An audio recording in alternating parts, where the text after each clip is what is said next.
3. Salmo 141, versículo número 3.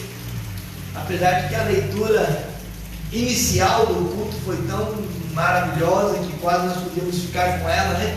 E tantas coisas boas nós aprendemos, mas eu quero que nós meditemos um pouquinho mais nos Salmos 141, versículo de número 3. Amém? Amém. Põe guarda, Senhor, a minha boca, vigia a porta dos meus lábios. É isso que está escrito aí na sua Bíblia? Amém. Põe guarda, Senhor, a minha boca, vigia a porta dos meus lábios. Quando nós éramos crianças, tinha uma canção que dizia assim: cuidado, olhinho, o que vê, né? Cuidado, boquinha, o que fala. E depois dizia: o Salvador do céu está olhando para você. Amém? Oremos ao Senhor. Senhor, fala conosco. Ensina-nos, ó Deus eterno, a tua preciosa palavra. Guia-nos, Senhor Jesus Cristo, com mansidão a esse caminho glorioso do conhecimento, que nos faz, Senhor Jesus, mais e mais próximos a Ti. Dá-nos, Senhor, um coração igual ao Teu, Senhor. E para termos um coração igual ao Teu, nós precisamos, Senhor, aprender de Ti cada dia mais e mais. Amém e amém. Sentem-se, irmãos, fiquem à vontade. Minha família nas mãos de Deus, hoje restaurando a comunicação familiar. E o texto, por si só, ele já diz muita coisa, né? Põe guarda, Senhor, a minha boca e vigia a porta dos meus lábios. Nós vivemos uma era de informação facilitada. Se eu fizer qualquer pergunta para vocês agora, e eu falar assim, dá um Google aí, vê o que está escrito, o que é isso, e você imediatamente já traz a quantidade de informações que nós precisamos. Nós temos assistido, e me permitam ser talvez um pouco irônico, porque eu sou muito fatalista, e que os que sabem que eu sou colérico sabem que eu uso uma frase que você sempre vai me ouvir dizer, e a frase é que o tempo fala tudo. Só que daí eu coloquei um ponto e vírgula e eu dizia assim: normalmente ele conspira ao meu favor. Normalmente. Isso é o cúmulo da arrogância, eu sei. Hoje eu vou dizer, que pastor arrogante. Eu sei, mas é verdade. Normalmente o tempo fala tudo e ele conspira ao meu favor.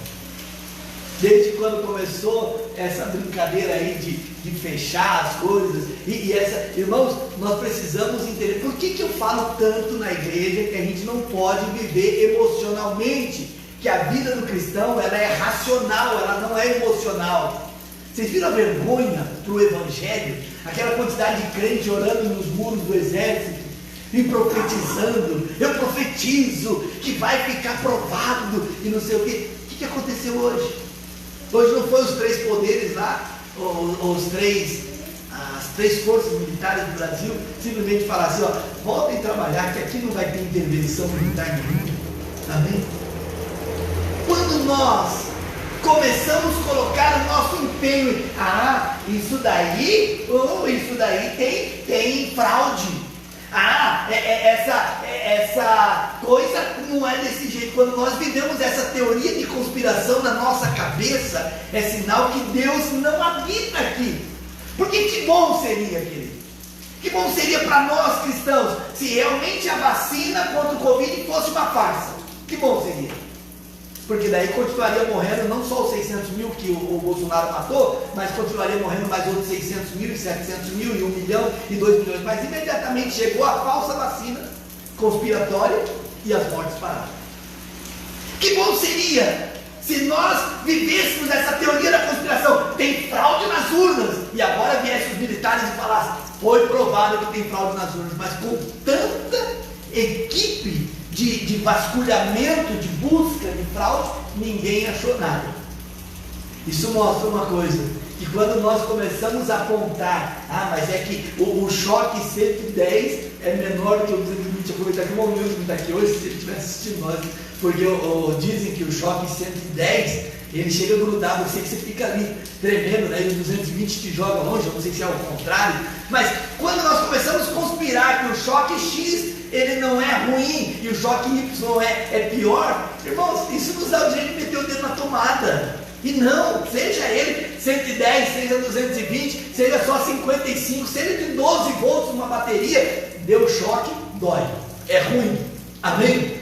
Isso quer dizer que a nossa confiança e a nossa esperança, ela está em Jesus, ela está em Deus, não está em isso ou aquilo. Salmos capítulo 20 diz: uns confiam em carros e outros em cavalos, mas nós faremos menção do nome do Senhor nosso Deus. Exaltado é o Senhor.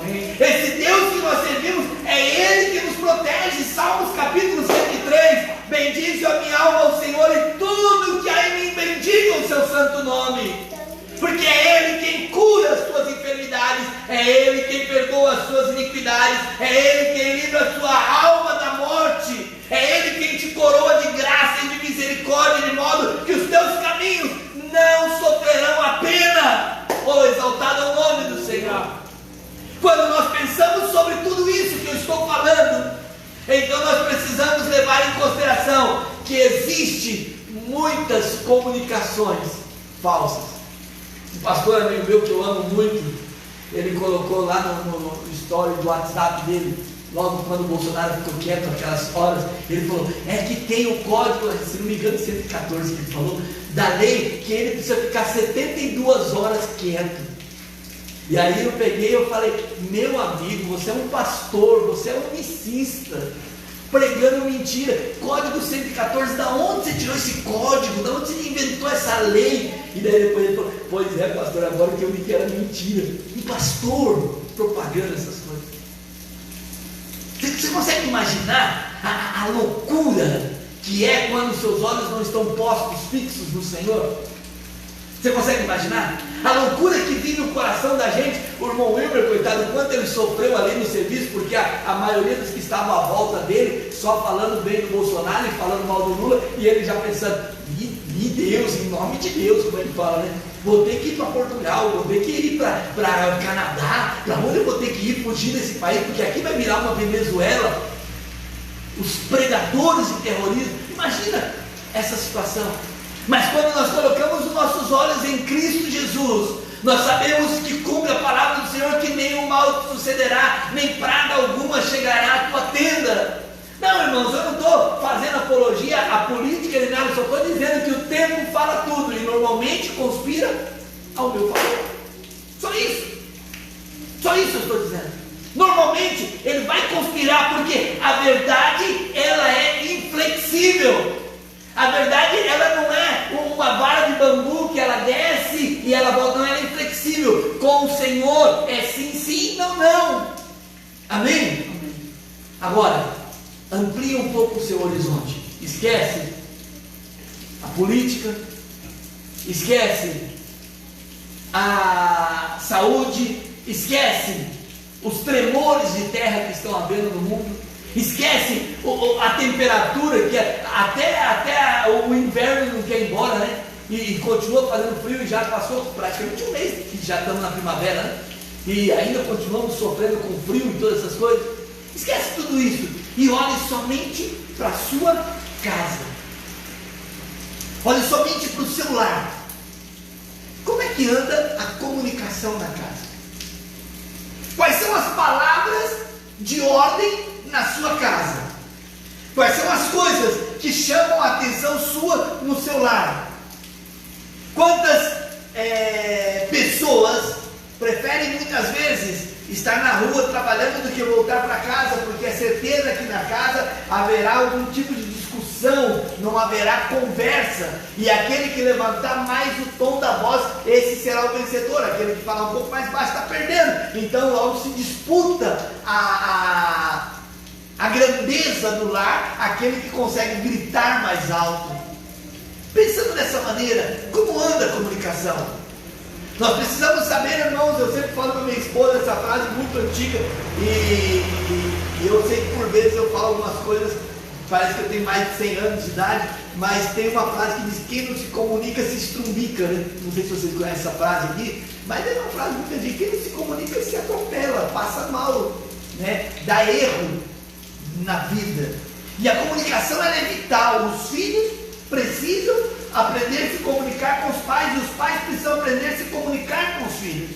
A conversa dos filhos é uma conversa moderna de escola, e eles usam gírias de escola, e nós precisamos aprender para saber o que eles estão falando. Por outro lado, eles também precisam compreender o nosso português arcaico, o nosso português antigo, para também saber o que nós estamos falando, e essa comunicação não pode se perder. O casal precisa aprender a se comunicar. E eu já falei isso em uma outra ocasião, mas vale a pena falar que o casamento ele é regido por 3 verbos, né? Falar, ouvir e praticar. Não adianta só falar, não adianta só ouvir, tem que praticar. A comunicação, então, ela não é só falada, ela é expressada também através das nossas atitudes, através da nossa face. As pessoas olham para a gente e conseguem ver se a gente está bravo, se a gente está feliz, não é assim? Conseguem ver a Suzane, e as meninas falam que quando eu abaixo a sobrancelha sai de baixo, né? Porque eu nunca vi esse negócio, mas elas falam isso de mim, né? Porque aí é sinal que eu estou bravo. Quando eu abaixo a sobrancelha é um perigo, porque você fala também com gestos. Você fala com a forma de andar, você fala com as mãos levantando e abaixando. Eu, como um bom filho de espanhol que sou, se amarrar minhas mãos é difícil, eu acho que eu consegui falar. Se amarrar aqui assim, não precisa mordaçar eu, é só eu não poder mexer as mãos, já me deixa sem fala. A comunicação, ela é tão importante no lar, porque lares estão sendo destruídos. Porque a esposa não encontra no marido um amigo, e sim um concorrente. Porque tudo que a mulher vai falar, daí o marido fala: não, mas é porque você não sei o que, já viram essa situação? Tudo que ela vai tentar desabafar com ele, porque às vezes ela não quer a solução do problema. Às vezes ela não quer ser taxada de que ela está errada, de que ela é culpada, ela só quer que alguém ouça. E aí quando começa a falar: não, mas é que aí não, desse jeito aí não vai dar certo, e logo vai se distanciando. Mas o homem também. O homem, pelo fato de ele ser o homem da casa, então ele muitas vezes ele prefere conversar os problemas dele, às vezes com os amigos, às vezes na rua, e não com a esposa. E logo começa a comunicação se distanciar, e o casal começa só se conhecer no olhar, e daí tem: não vai por aí, não vou falar. E daí ela vai falar alguma coisa e fala: deixa pra lá, não é nada não. E ele também, por sua vez: não é nada. E aí começa a diferença entre o casal e vai simplesmente distanciar. O medo de errar às vezes faz da seguinte forma: o filho vem e fala com a mãe alguma coisa: mãe, o que você acha? Posso fazer tal coisa? Vai lá e fala com seu pai. E aí o pai fala: vai lá e fala com sua mãe. E logo ninguém toma uma decisão, porque não tem uma comunicação acertada sobre as coisas. Os erros mais comuns que nós cometemos quando nos comunicamos na casa, eu anotei aqui 4 deles e eu gostaria de apresentar para vocês. O primeiro erro que se ocupa na casa e que Deus precisa nos restaurar de acordo com a palavra do Senhor, que é o que nós acabamos de ler, é falar o que é certo, mas na hora errada. Amém? Amém? Você já pensou no velório? Toda pessoa que está morta tem alguém triste porque morreu, sim ou não? Você vai ter, ninguém vai estar lá: foi tarde, morreu. Não, todo mundo vai estar triste porque a pessoa morreu. Então daí você vai lá no caixão da pessoa. Quantos anos tinha? 105 anos. Mas já estava velha também, né? Não dá para falar, é uma verdade, mas não dá para falar no velório. Sim ou não?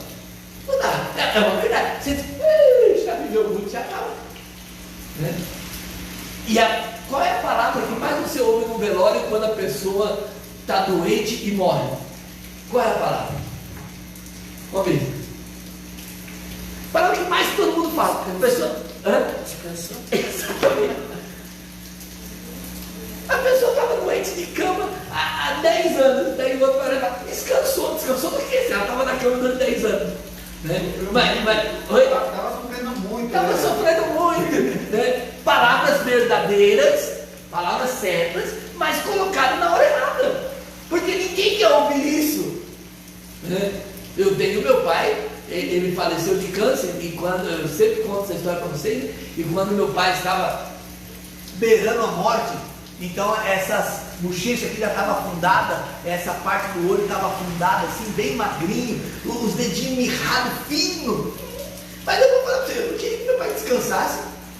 Eu preferia ter ele aqui do meu lado ainda. Eu me lembro que eu ia dirigir um culto em São Bernardo, nós tínhamos uma igreja em São Bernardo, que era mais ou menos como daqui em Araucária, mais ou menos, para vocês terem uma ideia.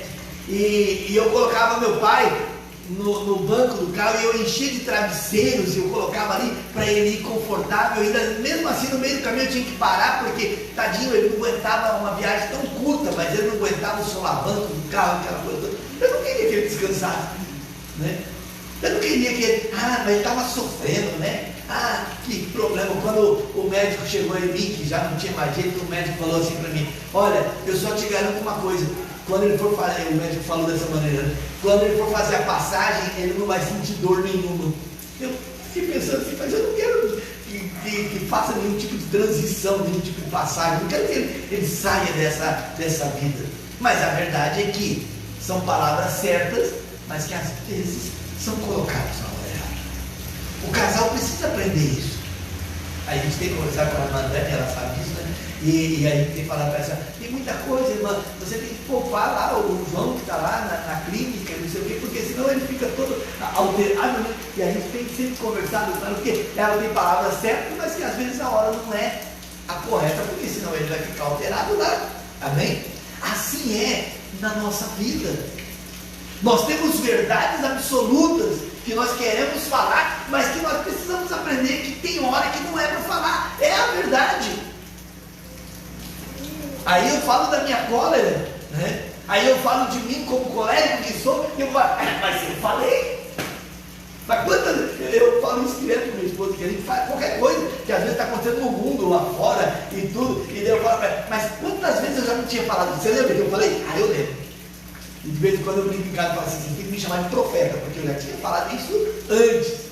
Né? Não só um assunto dentro de casa, mas um assunto geral, pode ser a nível da igreja, a nível da cidade, enfim, um monte de coisas aí que acontecem por causa da cólera. Então faz com que a gente, mas eu falei, eu disse. Só que é uma palavra certa colocada na hora errada. E os Salmos diz assim: põe guarda, Senhor, na minha boca. Porque se o Senhor não colocar uma travinha aqui na boca, aqui, irmão, o nosso cérebro sai pela boca. E a gente começa a soltar tudo aquilo que a gente pensa. Uma certa ocasião eu li uma frase assim: poxa, a pessoa fica brava por aquilo que eu escrevo. Imagina se ela soubesse o que eu penso, né? Mas às vezes a gente precisa colocar uma trava na nossa boca e entender que o cônjuge nosso, o esposo ou a esposa, eles não estão num dia correto para receber aquela fala. E se tivermos que falar, nós temos que saber como falar. Amém? Vocês sabem que o Sérgio Moro é um homem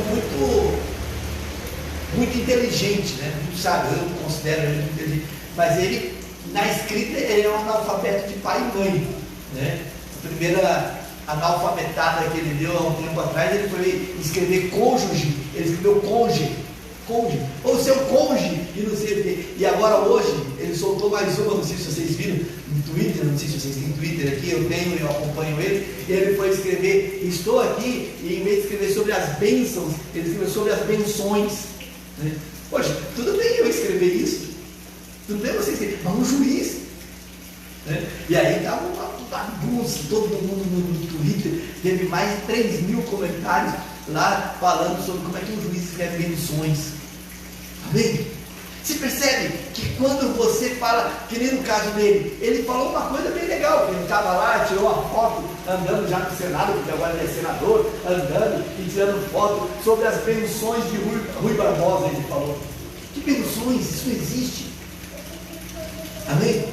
Você percebe que quando você fala uma palavra que é certa, mas se a hora for errada, por mais que você fale correto, isso vai afetar, isso vai machucar. Ainda mais se você falar uma palavra errada, ainda mais se você agir de uma maneira errada. Então, falar o que é certo, mas na hora errada, vai quebrar o canal de comunicação no lar. A segunda coisa, falar quando deveríamos ouvir e ficar calados. Num conceito familiar, nós precisamos aprender que um fala e o outro tem o direito. A resposta não é o monólogo. O monólogo é quando só uma pessoa pode falar.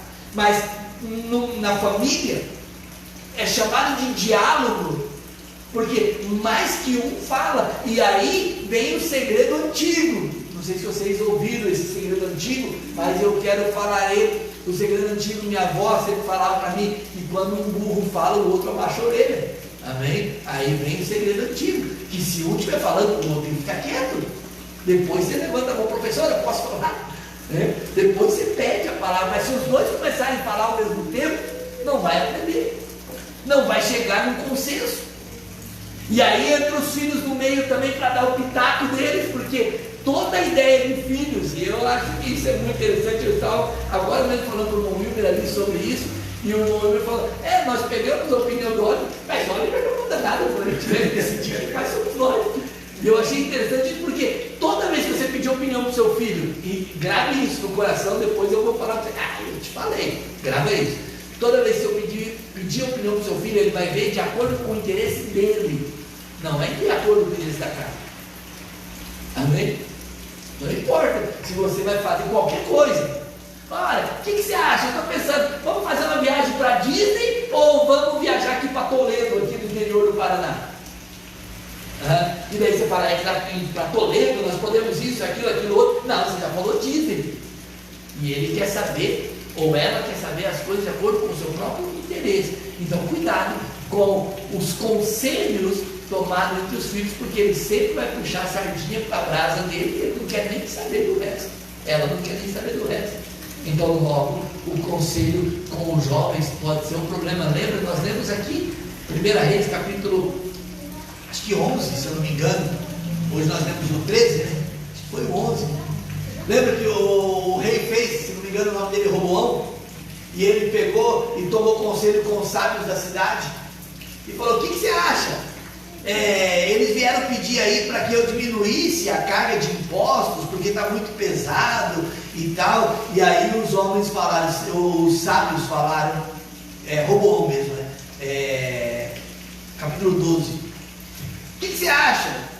Os homens pediram para diminuir o imposto, e aí os sábios falaram: se você for servo deles agora e aceitar, eles serão seus servos durante todo o seu reinado.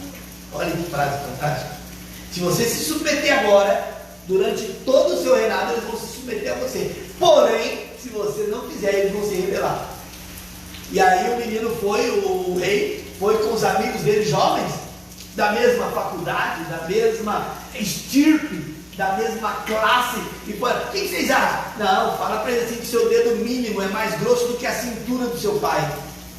E que se o seu pai os castigou, você vai castigar muito mais do que eles estão imaginando. Qual foi o resultado?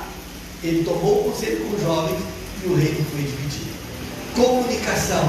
Nós precisamos aprender, irmãos, que nós temos que tomar o cuidado de quem ou com quem nós tomamos conselho dentro da nossa casa. É óbvio que todos devem participar, é óbvio que todos devem ter, mas a supremacia das decisões sempre tem que estar entre o casal para que as coisas funcionem bem. Veja o que diz Provérbios capítulo 10, versículo 19: no muito falar não falta transgressão, mas aquele que modera os lábios é prudente. Às vezes um silêncio, porque falar quando deveríamos ouvir ou ficar calado, que é o que eu estou falando agora. Às vezes um momento que você fica quieto e você aparentemente, supostamente, entre aspas aí, parece que você perdeu a conversa, porque não é assim. Nós vamos falando e não pode perder. Quem falar por último ganhou. É isso que tem na nossa mente. Eu não sei quem aqui nos ensinou isso, mas isso aqui está na nossa mente.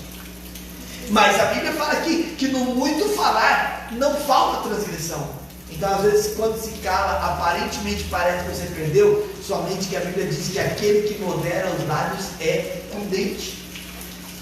A comunicação do lar, ela precisa estar estabilizada ou estabelecida por alguns princípios. E esses princípios da comunicação não podem se perder, e um deles é saber falar a coisa certa na hora certa. E também entender que há momentos que nós precisamos ouvir e não falar. Terceiro, falar o que é certo, mas com o tom errado. Isso também é outra coisa terrível. Eu sempre falo para minha esposa, eu faço o que ela mandar, irmão. O que ela mandar eu faço, e ela sabe disso. Só que se, dependendo da forma de falar, eu nem apagar a luz eu apago. Porque falo o que é certo, mas com o tom errado. E é assim que nós precisamos compreender a vida. E é assim que nós precisamos compreender o relacionamento matrimonial com os filhos e com todos. Nós precisamos compreender. Às vezes você tem a razão, mas você falou no tom errado, você perdeu. Amém? Você está coberto de razão, a sua atitude está, não, você está certo, eu concordo com você, mas qual é a forma com que você falou? Então, falar o que é certo, mas com o tom errado. Colossenses capítulo 4, versículo 6 diz assim: a vossa palavra seja sempre agradável, temperada com sal, para saberdes como deve responder para cada um. Existe uns que você fala mais áspero. Vocês sabem disso, o sofrimento ou o problema que eu tive aqui, porque o paranaense, o Curitiba, né? Vou usar aqui o termo aqui, porque falar Paraná é muito grande. É um povo muito dolorido, qualquer coisa. Ai, mas falando assim de mim, todo mundo dóizinho, é tudo cheio de mimimi, tudo ofende, tudo machuca. Nunca vi um lugar tão triste de se trabalhar como esse aqui, que tudo ofende. E vocês sabem quanto eu sofri com isso, porque eu sou muito espontâneo, e eu, a mesma hora que eu repreendo, eu também acaricio, eu brinco, e o povo todo dolorido, tudo cheio de melindres aqui, tudo cheio de coisas. E daí você consegue entender porque não são cheios do Espírito Santo, daí você consegue entender porque não há verdadeira conversão. Aí tem uma série de coisas para a gente falar sobre isso. E você lembra a quantidade de problemas que eu tive que tentar me controlar e de alguma forma, às vezes eu falo muito com a pastora Inês sobre isso, e às vezes eu venho para o culto e eu vejo que está faltando alguns irmãos, eu já falo com a pastora Inês, vai ver que eu falei alguma coisa de novo que ofendeu. Hoje eu já tenho esse trauma tão grande comigo, quando falta alguém, eu falo, meu Deus do céu, o que será que eu falei? Aí eu pergunto a minha esposa, mas eu falei alguma coisa? Pastor Inês, eu falei alguma coisa? E eu tenho que começar a me policiar, porque com certeza o Wagner falou demais. E aí a palavra do Senhor fala o que é certo, mas muitas vezes com um tom errado. A vossa palavra seja sempre agradável. Amém? Amém. Mas temperada com sal. Não quer dizer que ela é agradável, mas ela é insípida. Não, ela tem que ser temperada com sal. O certo é certo e o errado é errado. Não tem como mover isso. Não tem como você tirar isso daí. A verdade é uma só e é exclusiva. Nós temos que falar o que é certo. Amém? Mas nós temos que saber como falar. Essa é uma verdade que eu tenho lido esse texto de Colossenses capítulo 4, versículo 6, eu tenho lido, eu tenho aplicado cada dia, tenho tentado aplicar na minha vida, é muito difícil para mim mudar isso, mas eu tenho tentado aplicar cada dia na minha vida para que a gente possa compreender também aquilo que é a máxima das missões. O irmão Clóvis pode me ajudar, se for o caso, sobre isso, que o missionário ele não entra em nenhum determinado lugar para mudar a cultura, nem a gestão do lugar, ele entra simplesmente para pregar a palavra, e foi para isso que Deus me trouxe aqui, amém? Não foi para mudar as melindres, as unhas frágeis, o coitadismo que existe aqui. Não, Deus me chamou aqui para pregar a palavra, então eu tenho que aprender esse texto aqui, de que a minha palavra seja sempre agradável e temperada. Amém? Amém, amém, irmão? Temperada com sal, para saber como deve responder a cada um. Estou aprendendo. Antes de eu morrer, eu aprendo esse texto. Aleluia. Quarta e última posição, sobre a comunicação que deve ser aplicada no lar e em todos os lugares, principalmente no lar. Ficar em silêncio quando deveríamos falar. Entendeu? Quero ver a outra que nós falamos, falar quando deveria ficar quieto. Agora ficar em silêncio quando nós deveríamos falar. Esse é um grande problema, porque se o primeiro conselho aqui era falar o que é certo, mas na hora errada, ou seja, então deveria ter falado ou deveria ter ficado em silêncio sem ter falado nada. Agora aqui é o contrário disso. Muitas vezes nós nos acostumamos mas tudo que eu falo eu sou criticado, tudo que eu falo não dá certo, tudo que eu falo, bom, uma das coisas que nós precisamos aprender é que existe realmente horas de nós ficarmos em silêncio, mas existem horas que nós precisamos falar. Só que daí nós temos que utilizar o Colossenses 4 e 6, que nós precisamos saber como falar, amém? Nós precisamos tomar cuidado, mas o ficar em silêncio quando deveríamos falar, isso pode trazer um problema muito sério na comunicação do lar. Isso pode trazer uma dor muito grande na comunicação do lar. Veja o que diz a palavra do Senhor em Hebreus 3,13. Pelo contrário, exortai-vos mutuamente cada dia, durante o tempo que se chama hoje, a fim de que nenhum de vós seja endurecido pelo engano do pecado. O que acontece, queridos? Na relação familiar, a ideia da verdade absoluta, ela está até o ponto de que haja uma contrariedade. Isso sempre vai ser assim. Então, eu acordo de manhã com uma ideia. Acordei de manhã, eu acho que a partir de hoje, a minha ideia é que todo mundo tem que ter muito dinheiro no bolso. Então, essa é a minha ideia. Então daí eu olho e eu falo assim, tem dinheiro, todo mundo tem dinheiro, todo mundo tem dinheiro, eu tenho dinheiro, todo mundo tem dinheiro. Só que daí a gente vai e conversa com a esposa, por exemplo, olha, eu tive uma ideia e a partir de hoje todo mundo tem que ter dinheiro. Tá?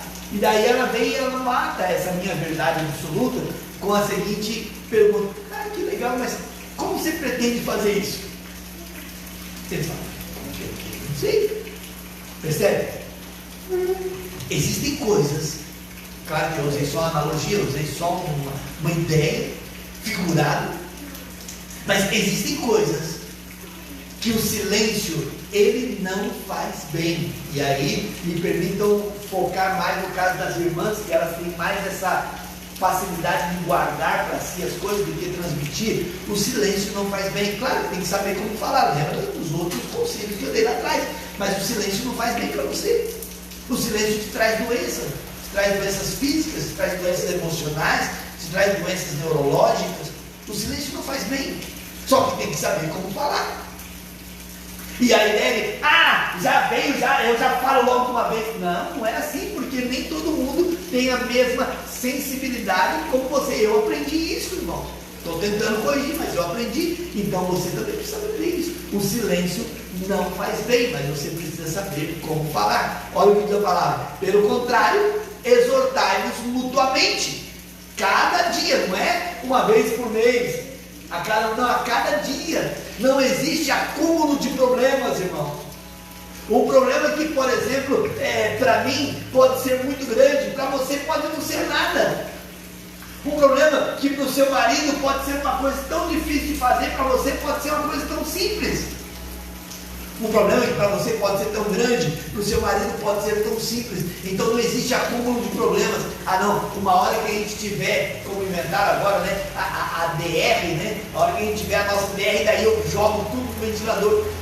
Mas quantas vezes você começou a jogar um monte de verdades no ventilador e o marido fala, eu não me lembro disso. Quantas vezes isso aconteceu? Ou quantas vezes você, homem, começou a falar para a sua mulher, mas você também isso. Eu não me lembro. Por quê? Acumulou um monte de problema, você quer pegar esse pacote agora e colocar para resolver, não vai resolver. Dia após dia, momento após momento, a cada situação, ficar em silêncio quando deveríamos falar, essa é a ordem que nós temos.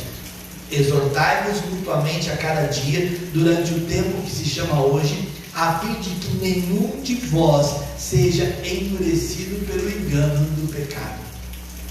Uma das maiores tristezas que pode haver na pessoa, tanto faz o homem como a mulher, é depois de algum tempo achar que é tão inflexível, tão duro, tão forte que não pode se mover e pedir perdão, ou se arrepender, ou voltar atrás, porque simplesmente está endurecido. E o que é que endureceu? O pecado.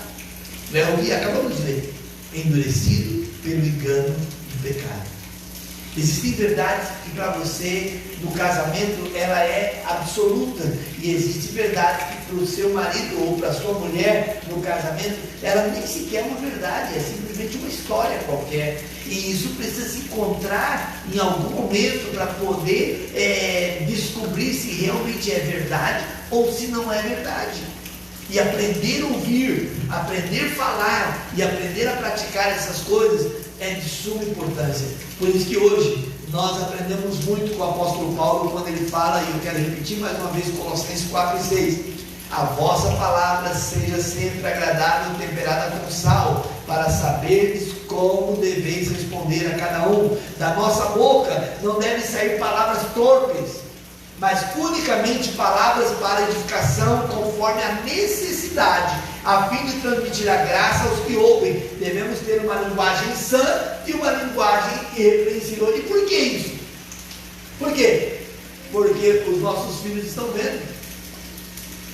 Se os nossos filhos veem que da nossa boca saem palavras torpes, se os nossos filhos veem que da nossa boca saem palavras ofensivas, desses de baixo calão, como as pessoas usam por aí, eles seguirão o mesmo exemplo.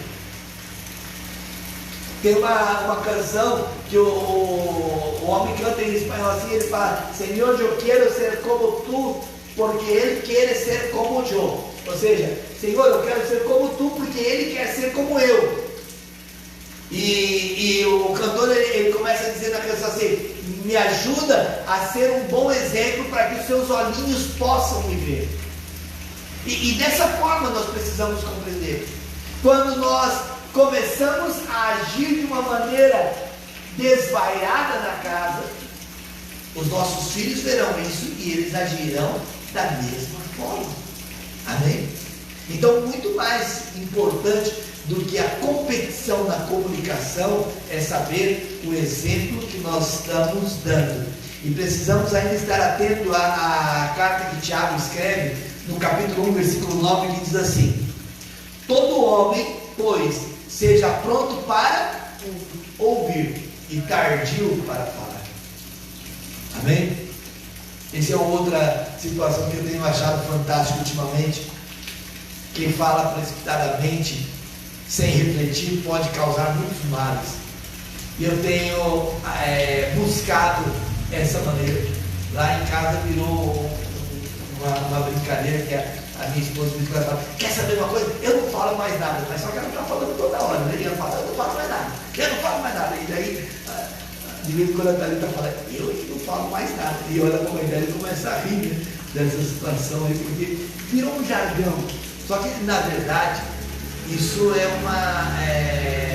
uma verdade nem relativa, porque como é que nós não vamos falar mais nada? Né? Alguma coisa a gente vai falar, né? Então mais nada é tão grandioso. E agora o texto fala: seja pronto para ouvir.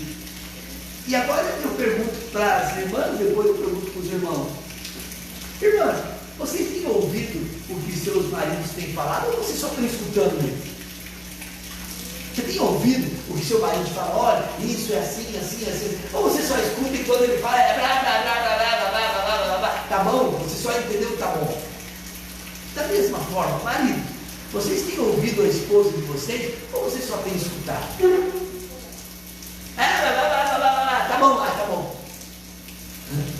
Eu não sei vocês como são na casa. Eu deixo muito na cara isso, minha esposa daí ela pode. Às vezes ela começa a falar coisas, tem coisas que realmente eu não dou ouvido. Eu não dou ouvido. E daí ela fala: você está prestando atenção? E eu também sou muito sério. Eu não estou prestando atenção. Eu não acho que eu devo prestar atenção nisso, não. Não estou prestando atenção. E também tem coisas que ela fala e eu dou muito ouvido para ela. Ela sabe disso, eu escuto muito ela. E aí eu penso, eu reflito e eu tomo a decisão, na maioria das vezes, de acordo com os pensamentos que ela tem traçado para casa. Mas esses 4 princípios precisam ser marcados.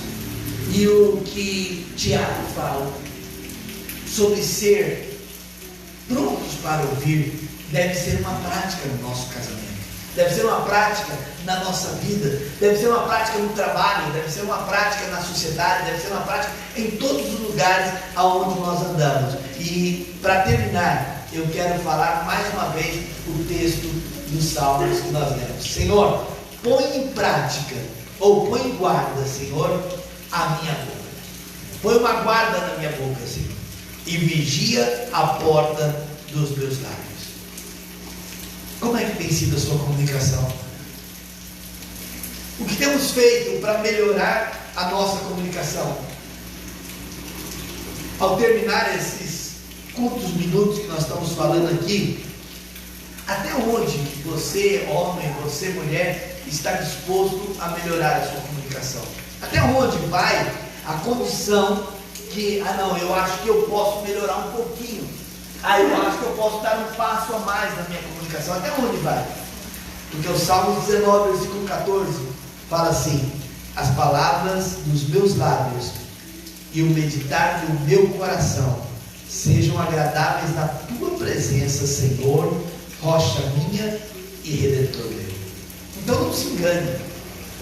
Na hora que você está no seu lar, seja sentado à mesa, ou seja deitado à cama, na hora que você está no seu lar, conversando com sua esposa, conversando com seu marido e trocando algumas figurinhas de comunicação, não se engane, o Senhor está presente, Deus está em todos os lugares.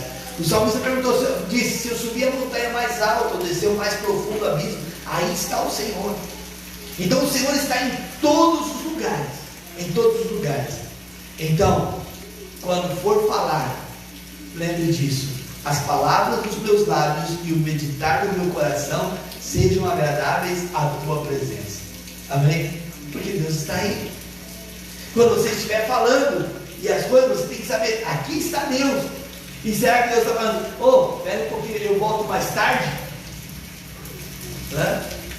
Eu volto, depois eu volto, eu não vou ficar aqui agora, porque agora vocês estão aí em discussão em briga de marido e mulher, não se mete a colher, não é isso? Será que é isso que Deus fala? Porque o texto fala: as palavras dos meus lábios e o meditar do meu coração sejam agradáveis na tua presença. Aonde você estiver, quantos são filhos de Deus aqui? Digam amém. Amém? Aonde você estiver. E principalmente quando você estiver conversando com o seu esposo, conversando com a sua esposa, quando você estiver comunicando com eles, principalmente nesse momento, lembre-se, aí está o Senhor. Então cuidado com o que fala, para que isso não seja desagradável a Deus, para que isso não seja vergonhoso a Deus, mas que sim, sejam o meditar do meu coração. Então agora já não é mais a palavra proferida, já não é mais o que eu falei, já não é o que eu joguei para fora, mas aquilo que estava no meu coração, e que quantas respostas em silêncio você já deu? Sabe, quando alguém fala, não, porque isso é assim, você pensa, seu Tom, você não sabe o que está falando, e a resposta ficou aqui no coração, você não soltou, mas ela é exatamente o contrário. Mas você sabe que se você soltasse, isso daria uma repercussão negativa, então você guardou ela e ficou só olhando. Quantas vezes isso aconteceu com você? Mas até nisso a palavra do Senhor fala que o meditar do seu coração seja agradável na presença do Senhor. Até isso, até o que você fala ou aquilo que você medita, a resposta que não saiu pelos seus lábios, mas que ficou bombardeando o seu coração, seja agradável na presença do Senhor. Por quê? Porque Ele é a sua rocha e Ele é o seu redentor. Amém? Fiquemos de pé. Põe guarda, Senhor, a minha boca, vigia a porta dos meus lábios.